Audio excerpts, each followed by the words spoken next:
വീട്ടിൽ ചെറിയ കുട്ടികളുണ്ടെങ്കിൽ നമുക്ക് അവരുടെ സംസാരിക്കാൻ പറ്റിയ ചെറിയ ഇംഗ്ലീഷ് സെൻറ്റൻസസ് ഈ വീഡിയോയിൽ നോക്കാം.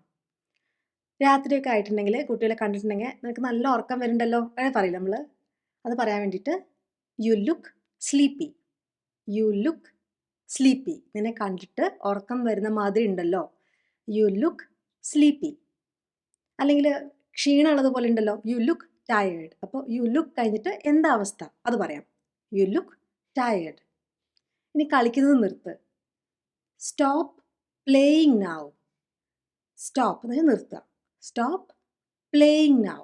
അപ്പോൾ പ്ലേയിങ്ങിന് പകരം എന്ത് പ്രവൃത്തിയാണ് നിർത്തേണ്ടത് അങ്ങനെ പറയാം കേട്ടോ. അപ്പോൾ തിന്നുന്നത് നിർത്തും എന്ന് പറയുകയാണെങ്കിൽ സ്റ്റോപ്പ് ഈറ്റിംഗ് നൗ അങ്ങനെ പറയാം. കിടക്കാനുള്ള സമയമായി, ഇറ്റ്സ് ബെഡ് ടൈം.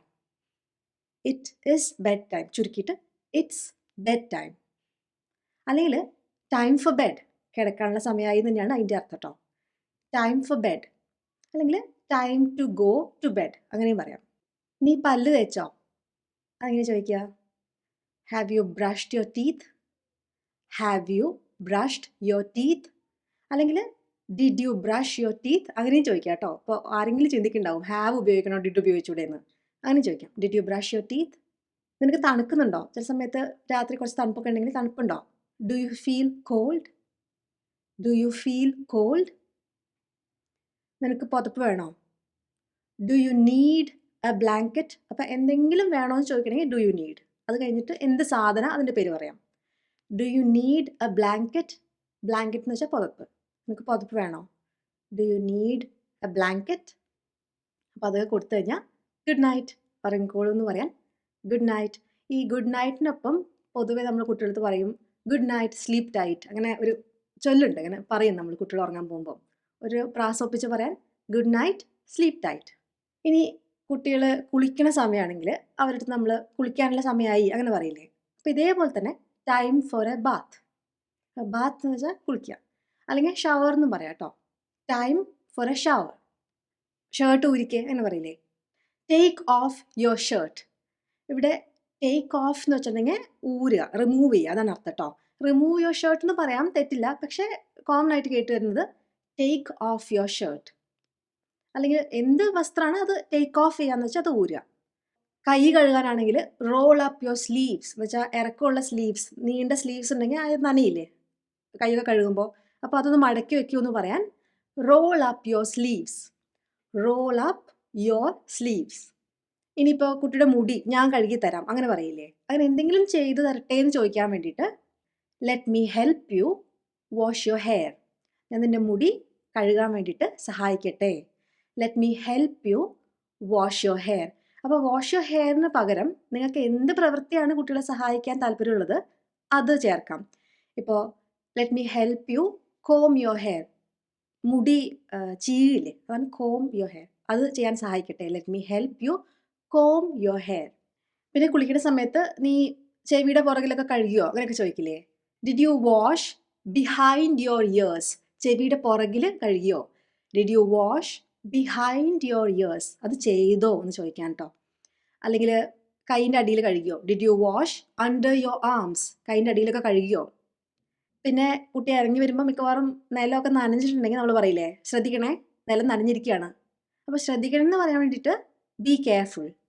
എന്താ കാര്യം, ദ ഫ്ലോർ ഇസ് വെറ്റ്, നിലം നനഞ്ഞിരിക്കുകയാണ്. The floor is wet, be careful, the floor is wet. നന്നായി തുടയ്ക്കൂ, തോർത്തു എന്നൊക്കെ പറയാൻ വേണ്ടി pat yourself dry, pat yourself dry. അല്ലെങ്കിൽ മുടി ഇപ്പോഴും നനഞ്ഞിരിക്കണ്ടല്ലോ അങ്ങനെ പറയാ, your hair is still wet. ഇപ്പോഴും അത് നനഞ്ഞിരിക്കുകയാണ്, സ്റ്റിൽ എന്ന് പറഞ്ഞാൽ ഇപ്പോഴും അങ്ങനത്തെ അവസ്ഥയിലാണ്. Your hair is still wet എന്ന് വെച്ചാൽ തോർത്തിയിട്ടില്ല, your hair is still wet എന്ന് പറയാം. അതുപോലെ കുട്ടികൾക്ക് ഡ്രസ്സ് കൊടുക്കുമ്പോൾ ഏതാണ് നിനക്ക് വേണ്ടത്, അപ്പോൾ ഇന്ന് ഇത് ഇടണോ അങ്ങനെ ചോദിക്കില്ലേ. Do you want to wear this today, do you want to wear this today. ഇന്ന് ഇത് ഇടണോ, ഈ ഡ്രസ്സ് ഇടണോ, do you want to wear this today. ഇനി ഇത് ഇടൂ എന്ന് പറയാൻ വേണ്ടിയിട്ട് പുട്ട് ഓൺ ദിസ്. അപ്പോൾ ആ ദിസിന് പകരം ഏത് ക്ലോത്താണ് അതിന് പേര് പറയാം. ഇനിയിപ്പോൾ നിന്റെ ട്രൗസർ ഇടൂ അങ്ങനെ പറയണമെങ്കിൽ പുട്ട് ഓൺ യുവർ ട്രൗസേഴ്സ്. അപ്പോൾ വെയർ യുവർ ട്രൗസേഴ്സ് എന്ന് പറഞ്ഞേക്കാളും put on your trousers. Put on your belt ധരിക്കൂ. അപ്പോൾ ധരിക്കൂ, ഇടൂ എന്നുള്ള അർത്ഥമാണ് പുട്ട് ഓൺ കേട്ടോ. ടേക്ക് ഓഫ് എന്ന് വെച്ചാൽ റിമൂവ് ചെയ്യൂ, ഇടൂ എന്ന് പറയാൻ പുട്ട് ഓൺ, അത് പഠിച്ചു വെച്ചോളൂ. Puttu on your trousers. ഇനി കുട്ടികൾ വേറെ എന്തെങ്കിലുമൊക്കെ തൊടാൻ പോയാൽ നമ്മൾ പറയില്ലേ അത് തൊടല്ലേന്ന്. ഡോണ്ട് ടച്ച് ദാറ്റ്, അത് തൊടരുത്. ഡോണ്ട് ടച്ച് ദാറ്റ്, അത് തൊടരുത്. എന്നെ ഇങ്ങനെ പഴിയെടുക്കല്ലേ അങ്ങനെയൊക്കെ പറയില്ലേ. Don't trouble me. ഇനിയിപ്പോൾ വല്ല ഗ്രാൻഡ് പാരൻസിൻ്റെ ഒപ്പം കുട്ടികളെ ഏൽപ്പിച്ച് പോവുകയാണെങ്കിൽ അവരെ ബുദ്ധിമുട്ടിപ്പിക്കരുത്, ശല്യപ്പെടുത്തരുത് എന്ന് പറയാൻ വേണ്ടിയിട്ട് ഡോണ്ട് ട്രബിൾ ദെം അങ്ങനെ പറയാം. അല്ലെങ്കിൽ ആളുടെ പേര് ആരാന്ന് വെച്ചാൽ ഇപ്പോൾ അമ്മൂമ്മേനെ ട്രബിൾ ചെയ്യരുത്, ഡോണ്ട് ട്രബിൾ അമ്മൂമ്മ അങ്ങനെ പറയാം. ഇനി എന്തെങ്കിലും ഒരു സാധനം തൊടരുത്, അത് ചൂടുള്ളതാണെന്ന് പറയണമെങ്കിൽ ഡോണ്ട് ടച്ച് ഇറ്റ്, അല്ലെങ്കിൽ don't touch that, it's hot. It is hot, it is hot, അല്ലെങ്കിൽ അതിനെ ചുരുക്കിയിട്ട് ഇറ്റ്സ് ഹോട്ട്. ചൂടുള്ളത് അതാണ് ഹോട്ട്. അത് ചെളി പിടിച്ചതാണ്, it is dirty. It is dirty, അത് ചെളി പിടിച്ചതാണ്, അത് പോയി തൊടല്ലേ. Don't touch that, it is dirty. എൻ്റെ കൈ പിടിക്കൂ അങ്ങനെ പറയേണ്ടി വരും അല്ലേ. ചിലപ്പോൾ നടക്കുമ്പോഴൊക്കെ കുട്ടികളടുത്ത് hold my hand, hold my hand. ഇനി ചില സമയത്ത് കുട്ടികൾ നടക്കുമ്പോൾ അവിടെ ഇവിടെയൊക്കെ നോക്കി നടക്കുമ്പോൾ മുമ്പിലുള്ള സാധനം അവർ കാണില്ല. ഇപ്പോൾ ഒരു വെള്ളം കെട്ടി നിൽക്കുന്നതോ അങ്ങനെ എന്തെങ്കിലുമൊക്കെ മുമ്പിലുണ്ടെങ്കിൽ അത് ശ്രദ്ധിക്കണേ എന്ന് പറയില്ലേ നമ്മൾ. അവിടെ വെള്ളം കെട്ടി കിടക്കേണ്ടത് ശ്രദ്ധിക്കണം അങ്ങനെ പറയാൻ വേണ്ടിയിട്ട് watch out for the puddle. Puddle എന്ന് വെച്ചാൽ വെള്ളം കെട്ടി കിടക്കുന്ന സ്ഥലമാണ് പഡിൽ.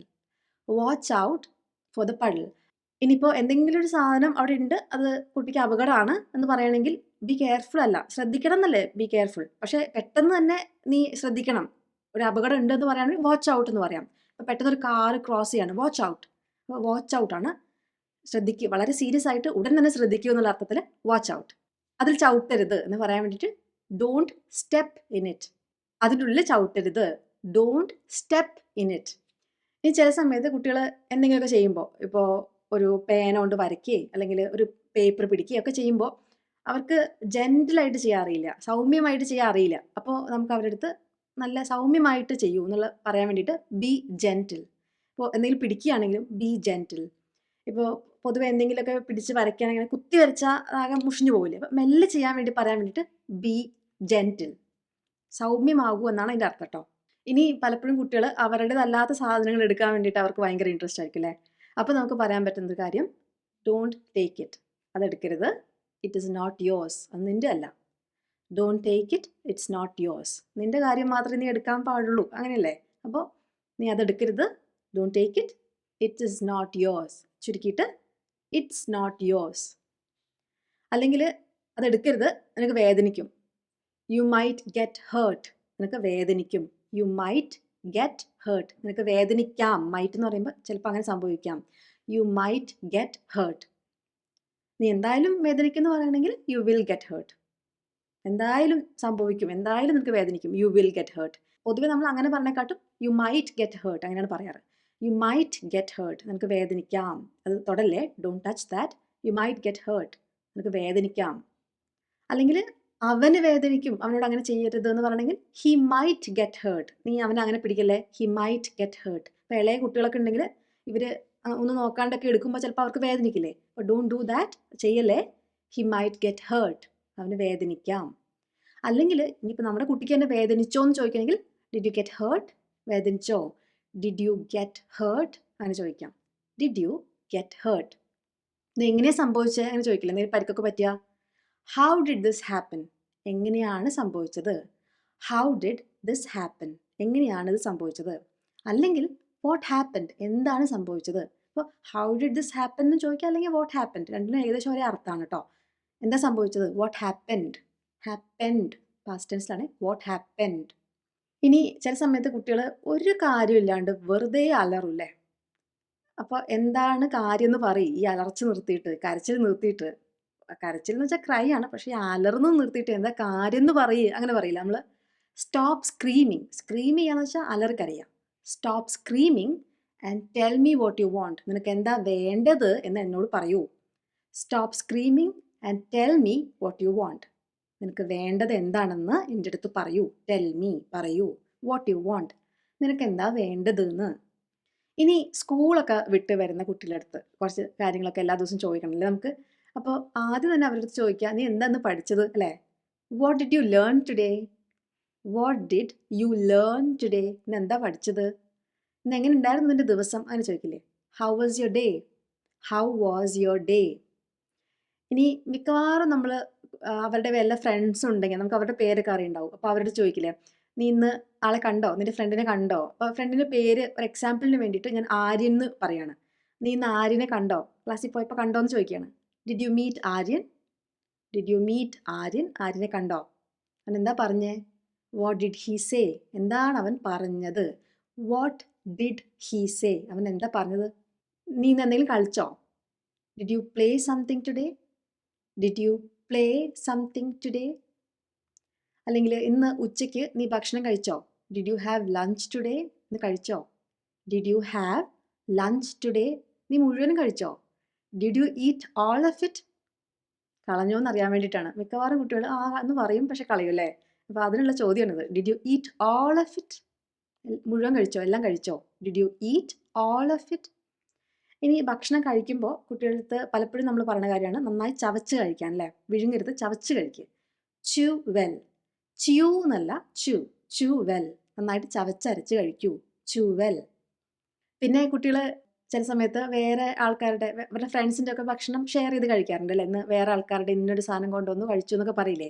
അപ്പോൾ അത് ചോദിക്കണമെങ്കിൽ did you eat anyone else's food at lunch today. അപ്പോൾ ലഞ്ചിന് ഇന്ന് വേറെ ആരുടെയെങ്കിലും ഫുഡ് നീ കഴിച്ചോ. Did you eat anyone else's food at lunch today. അപ്പോൾ സ്പ്ലിറ്റ് ചെയ്ത് പഠിച്ചാൽ മതി. വലിയ സെൻറ്റൻസ് ആണ് പക്ഷേ ആക്ച്വലി ഇത് എളുപ്പമാണ്. ഡിഡ് യു ഈറ്റ്, നീ കഴിച്ചോ. എന്ത്, എനിവൺ എൽസസ് ഫുഡ്, വേറെ ആരുടെയെങ്കിലും ഫുഡ്. എപ്പോൾ, അറ്റ് ലഞ്ച് ടുഡേ. അപ്പം അങ്ങനെ പഠിച്ചാൽ മതി. നീ ഇന്ന് വേറെ ആരുടെയെങ്കിലും ഭക്ഷണം കഴിച്ചോ. Did you eat anyone else's food at lunch today. പിന്നെ നമുക്ക് പ്രധാനമായി അവരുടെ ചോദിക്കേണ്ട കാര്യം ഹോംവർക്ക് ആണ് അല്ലേ. ഇന്ന് കുറേ ഹോംവർക്ക് ഉണ്ടോ. Do you have a lot of homework. ഒരു കാര്യം ശ്രദ്ധിക്കേണ്ടത്, ഹോംവർക്ക്സ് എന്നുള്ള വാക്ക് പറയരുത് കേട്ടോ, അൺകൗണ്ടബിൾ ആണ്. ഹോംവർക്ക് എന്ന് പറഞ്ഞാൽ ഒറ്റ സിംഗുലർ ആയിട്ടേ പറയാൻ പാടുള്ളൂ, പ്ലൂറൽ ഉപയോഗിക്കരുത് കേട്ടോ. Do you have a lot of homework, കുറേ ഹോംവർക്ക് ഉണ്ടോ. Did you finish all your homeworks എന്നൊന്നും ചോദിക്കരുത് കേട്ടോ. ഹോംവർക്ക്സ് എന്ന് പറയരുത്. Do you have a lot of homework, നിനക്ക് കുറേ ഹോംവർക്ക് ഉണ്ടോ. നീ കളിക്കാൻ പോണതിന് മുമ്പ് ഹോംവർക്ക് കംപ്ലീറ്റ് ചെയ്യൂ കേട്ടോ. ഫിനിഷ് യുവർ ഹോംവർക്ക് എപ്പോൾ, before you go to play. കളിക്കാൻ പോകുന്നതിന് മുമ്പ്, അതിന് മുമ്പ് എന്ന് പറയാൻ before. Finish your homework before you go to play. പിന്നെ നമുക്ക് പ്രധാനമായി ചോദിക്കേണ്ട ഒരു കാര്യം, നിന്റെ ഒരു ബുക്ക്, ആ ബുക്ക് എവിടെയെന്ന് അല്ലേ. ഇപ്പോൾ ഒരു ഇംഗ്ലീഷ് നോട്ട്ബുക്ക് ആണെങ്കിൽ അത് എവിടെയെന്ന് ചോദിക്കാൻ, where is your English notebook, എവിടെയാണ് നിന്റെ ഇംഗ്ലീഷിൻ്റെ നോട്ട്ബുക്ക്. ഇപ്പോൾ ഇംഗ്ലീഷ് അല്ല, ഏത് നോട്ട്ബുക്ക് ആണെങ്കിലും നിങ്ങൾക്ക് അങ്ങനെ ചോദിക്കാം, ഇതേ സെൻറ്റൻസ് ഉപയോഗിക്കാമല്ലോ. Where is your English notebook, where is your blue pen, അങ്ങനെ എവിടെയാണ് ആ സാധനം, കാണാനില്ലെങ്കിൽ അങ്ങനെ ചോദിക്കാം. ഇതാണോ നിന്റെ homework, is this the homework, ഇതാണോ homework, is this the homework. എന്നാ ചെയ്യേണ്ടത്, എന്നത്തേക്കാണ് ചെയ്യേണ്ടത് അങ്ങനെ ചോദിക്കില്ല. ചിലപ്പോൾ ഇന്ന് കൊടുത്തത് നാളത്തേക്ക് ചെയ്യേണ്ടി വരില്ല, മറ്റന്നാളായിരിക്കും സബ്മിറ്റ് ചെയ്യേണ്ടത്. അപ്പോൾ when is it due, due എന്ന് വെച്ചിട്ടുണ്ടെങ്കിൽ എന്നാണ് സബ്മിറ്റ് ചെയ്യേണ്ടത് ആ ഡേറ്റ് കേട്ടോ. വെൻ ഇസ് ഇറ്റ് ഡ്യൂ, സമയപരിധി, അതാണ് ഡ്യൂ കേട്ടോ. ഡ്യൂ ഡേറ്റ് എന്ന് പറഞ്ഞാൽ ആ സമയം, എൻഡ് സമയം. അപ്പോൾ വെൻ ഇസ് ഇറ്റ് ഡ്യൂ, എപ്പോഴാണ് സബ്മിറ്റ് ചെയ്യേണ്ടത് എന്നാണ് അതിൻ്റെ അർത്ഥം. ഹോംവർക്ക് പാടാണോ, ഈസ് യുവർ ഹോംവർക്ക് ഡിഫിക്കൽട്ട്, പാടാണോ, കഷ്ടപ്പാടുണ്ടോ ചെയ്യാൻ. Is your homework difficult. അപ്പോൾ മിക്കവാറും കുറച്ച് പാടുള്ള ഹോംവർക്കൊക്കെ കിട്ടാം അല്ലേ. അപ്പോൾ നമുക്ക് അവരുടെ അടുത്ത് പറയാൻ പറ്റിയ സംഭവം, ഇറ്റ് ക്യാൻ ബി ട്രിക്കി. ചില സമയത്ത് ഹോംവർക്ക് കുറച്ച് ബുദ്ധിമുട്ടായിരിക്കാം, കുറച്ച് നമ്മളെ കുഴപ്പിക്കുന്നതാവാം എന്നുള്ള അർത്ഥത്തിൽ ഇറ്റ് ക്യാൻ ബി ട്രിക്കി. പക്ഷെ സാരില്ല, ബട്ട് ഇറ്റ്സ് ഓക്കെ. നിനക്ക് ചെയ്യാൻ പറ്റുന്നതിൻ്റെ മാക്സിമം നീ ചെയ്യുക. Give it your best shot അങ്ങനെ പറയാം. Is your homework difficult, it can be tricky, but it's okay. ചിലപ്പോൾ കുറച്ച് കുഴപ്പിക്കുന്നതാവാം, പക്ഷെ സാരില്ല, ബട്ട് ഇറ്റ്സ് ഓക്കെ. നിനക്ക് ചെയ്യാൻ പറ്റുന്നതിന് ബെസ്റ്റ് ചെയ്യൂ. Give it your best shot. ചെയ്ത് കഴിഞ്ഞാൽ നമുക്ക് ചോദിക്കാം, എല്ലാ ആൻസേഴ്സും കിട്ടിയോ. Did you get all the answers, did you get all the answers. പിന്നെ നമ്മൾ എന്തെങ്കിലും ഹെൽപ്പ് ചെയ്യണമെന്ന് ചോദിക്കാമല്ലോ. Do you want any help with your homework. Do you want any help എന്ന് വെച്ചാൽ സഹായം വേണമെന്ന്. എന്തിനാണ് സഹായം വേണ്ടതെന്നാണ് പിന്നീട് പറയുന്നത്. With your homework. Do you want any help with your homework. പിന്നെ നമുക്ക് ചോദിക്കാൻ പറ്റിയത്, നമ്മളിപ്പോൾ അവരുടെ ഹോംവർക്കൊക്കെ നോക്കിയിട്ട് നമുക്കറിയാം ഈ ഒരു ക്വസ്റ്റ്യൻ്റെ ആൻസർ തെറ്റായിട്ടാണ് എഴുതിയേക്കണതെന്ന്. ആ സമയത്ത് നമുക്ക് ഈ ചോദ്യം ഒന്നുകൂടി നോക്കി അങ്ങനെ പറയില്ലേ. അപ്പോൾ അത് പറയാൻ വേണ്ടിയിട്ട് you might want to check that answer again. അപ്പോൾ നീ ഇത് ചെയ്യുമെന്ന് അങ്ങനെ കുട്ടികളുടെ അടുത്ത് നമ്മൾ ഫോഴ്സ്ഫുള്ളി പറയുന്നതിനേക്കാളും നല്ലത് ചിലപ്പോൾ നിനക്ക് ഇത് ഒന്നുകൂടെ നോക്കേണ്ട ആവശ്യം ഉണ്ടായിരിക്കാം, ചിലപ്പോൾ നീ ഒന്നുകൂടെ നോക്കിയാൽ നന്നായിരിക്കാം, ആ ഒരു മെല്ലെ മൈൽഡായിട്ട് പറയാണ് you might want to check that answer again. ഒന്നുകൂടെ, അഗെയിൻ എന്ന് വെച്ചാൽ ഒന്നുകൂടെ. യു മൈറ്റ് വോണ്ട് ടു, നിനക്കത് ചെയ്യേണ്ടതായിട്ട് ചിലപ്പോൾ തോന്നാം. എന്താണ്? To check that answer again. നീ ഒന്നുകൂടെ അത് ചെക്ക് ചെയ്യുന്നത് നന്നായിരിക്കും എന്നാണ് അതിൻ്റെ അർത്ഥം കേട്ടോ. കുറച്ച് കുഴപ്പിക്കുന്നൊരു ചോദ്യം അത്. നേരത്തെ പഠിച്ചില്ലേ? It's A bit tricky. ഒന്നുകൂടെ അത് ശ്രമിച്ചു നോക്കൂ. Can you try that again? ഒന്നുകൂടി ശ്രമിച്ചു നോക്കൂ. Can you try that again? അല്ലെങ്കിൽ ആ ചോദ്യം ഒന്നുകൂടെ വായിച്ചു നോക്കൂ. Can you read the question again? Can you read the question again? ഇനി ഇതൊക്കെ ചെയ്ത് കഴിഞ്ഞാൽ നമ്മൾ അവരെ ഒന്ന് അപ്രീഷിയേറ്റ് ചെയ്യണം അല്ലേ? കഷ്ടപ്പെട്ട് ഹോംവർക്ക് ചെയ്തല്ലേ? You have done an amazing job. നന്നായി ചെയ്തു. You have done an amazing job. ഇനി കുട്ടികൾ ചില സമയത്ത് നമ്മളെ ഇടിക്കും, കുത്തും, മാന്തും ഒക്കെ ചെയ്യും അല്ലേ? അപ്പോൾ നമുക്ക് അവരോട് പറയാൻ ഡോണ്ട് ഡു ദിസ് എന്നുള്ള രീതിയിലാണ് ആ സെൻറ്റൻസ് വരിക. എന്നെ ഇടിക്കല്ലേ, ഡോണ്ട് ഹിറ്റ് മീ. എന്നെ ചവിട്ടല്ലേ, ഡോണ്ട് കിക്ക് മീ. കാലുകൊണ്ട് ചവിട്ടില്ലേ, അതാണ് കിക്ക് ചെയ്യുക. Don't kick me. അല്ലെങ്കിൽ അവനെ ചവിട്ടല്ലേ എന്നാണെങ്കിൽ ഡോണ്ട് കിക്ക് ഹിം, അങ്ങനെ പറയാം. അല്ലെങ്കിൽ പുല്ലുണ്ട്, പുല്ലിൻ്റെ മുകളിൽ ചവിട്ടല്ലേ, don't step on the grass. പുല്ലിൻ്റെ മുകളിൽ നടക്കരുത് അല്ലെങ്കിൽ ചവിട്ടരുത്, don't step on the grass. പൂക്കൾ പറിക്കരുത്, don't pluck the flowers. Don't pluck the flowers. പൂക്കൾ, ഫ്ലവേഴ്സ് പറിക്കരുത്, പ്ലക്ക് ചെയ്യരുത്. അവൾ തള്ളല്ലേ, അവൾ ഉന്തല്ലേ എന്ന് പറയില്ലേ, ഡോണ്ട് പുഷ് ഹർ. എന്നെ ഉന്തല്ലേ എന്നാണെങ്കിൽ ഡോണ്ട് പുഷ് മീ, എന്നെ ഉന്തല്ലേ.